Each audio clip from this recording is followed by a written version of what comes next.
Assalamualaikum warahmatullahi wabarakatuh. Perkenalkan, nama saya Yusuf Suparman dari kelompok 8. Saya akan menjadi moderator bagi kelompok 8 dalam membacakan atau menjelaskan tentang sejarah kota Samarinda. Dan tahukah kalian bahwa kota Samarinda memiliki 4 tahap sejarah, yaitu saya sendiri sebagai Yusuf Suparman akan membawakan tentang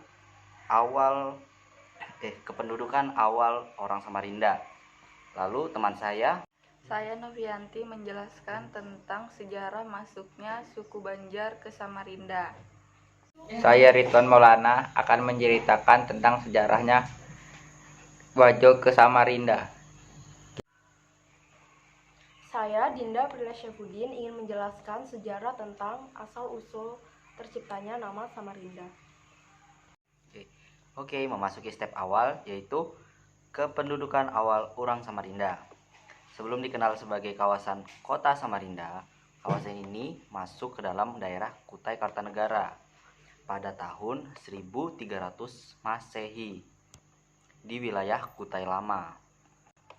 Dan dahulu hanya terdapat 6 kampung yang dikenal di daerah Samarinda, yaitu kampung yang terlihat mencolok dan sekarang menjadi yang nanti akan menjadi, bukan nanti, mungkin sekarang menjadi kecamatan-kecamatan yang lumayan besar di daerah Samarinda.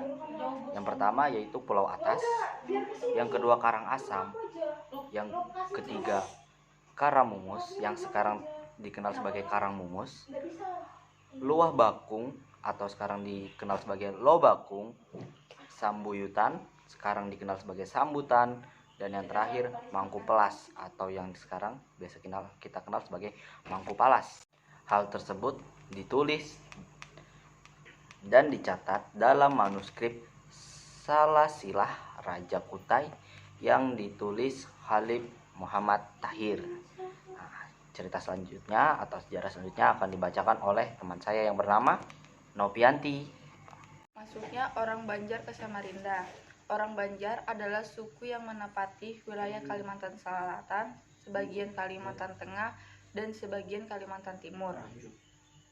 Keberadaan suku Banjar di Samarinda lainnya di Kalimantan Timur tidak dikategorikan sebagai kaum pendatang, karena sebelum pembentukan provinsi-provinsi pada tahun 1957, Pulau Kalimantan, kecuali deretan Malaysia dan Brunei, merupakan satu provinsi dalam Negara Kesatuan Republik Indonesia, yaitu Kalimantan dengan ibu kota Banjarmasin. Orang Banjar adalah masyarakat asli Pulau Kalimantan. Maka suku Banjar di Samarinda dalam konteks geografis bisa disebut suku asli. Pada tahun 1565 terjadi migrasi atau perpindahan penduduk orang Banjar dari Batangbanyu ke daratan Kalimantan bagian timur. Orang Banjar juga menyebar di wilayah Kerajaan Kutai Kartanegara yang di dalamnya meliputi kawasan di daerah yang sekarang disebut Samarinda. Inilah yang melatar belakangi terbentuknya bahasa Banjar sebagai bahasa dominan mayoritas masyarakat Samarinda di kemudian hari. Walaupun telah ada beberapa suku yang datang seperti Bugis dan Jawa. Itu adalah sejarah awal mula orang Banjar masuk ke daerah Samarinda. Dan selanjutnya akan dibacakan oleh Ridwan Maulana.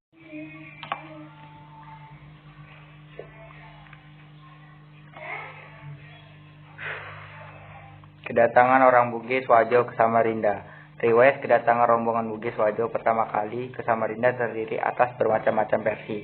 Versi ke-1, dari tim penyusun sejarah Samarinda mengadakan seminar pada 21 Agustus 1987 memutuskan telah terjadi peristiwa kedatangan rombongan Bugis Wajo yang dipimpin Lamohang Daeng Mangkona di wilayah Kerajaan Kutai Kartanegara pada 21 Januari 1668. Tanggal tersebut lalu ditetapkan sebagai hari jadi Samarinda.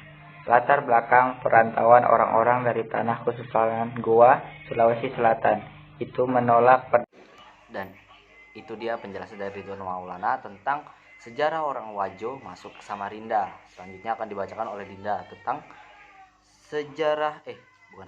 asal usul nama Samarinda.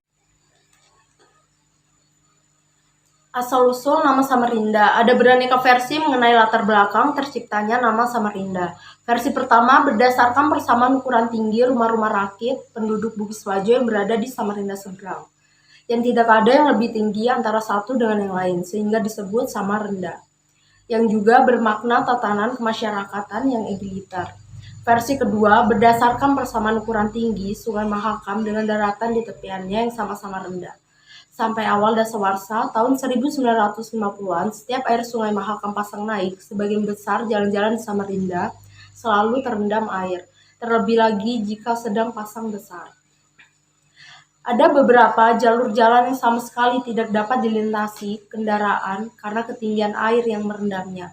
Guna menanggulangi masalah tersebut, sejak awal 1950-an dilakukan penerapan lalu jalan ditinggikan hingga berkali-kali. Pada tahun 1978, ketinggian total bertambah 2 meter dari permukaan awal sehingga jalan tidak lagi terendam kecuali Mahakam pasang luar biasa. Versi ketiga berdasarkan asal kata dari bahasa Sanskerta, yaitu Samarendo, yang berarti selamat sejahtera.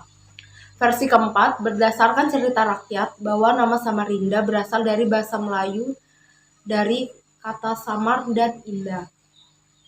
Itulah sekian cerita dan penjelasan tentang sejarah kota Samarinda dan kelompok kami. Sekian, Sekian dan terima terima kasih.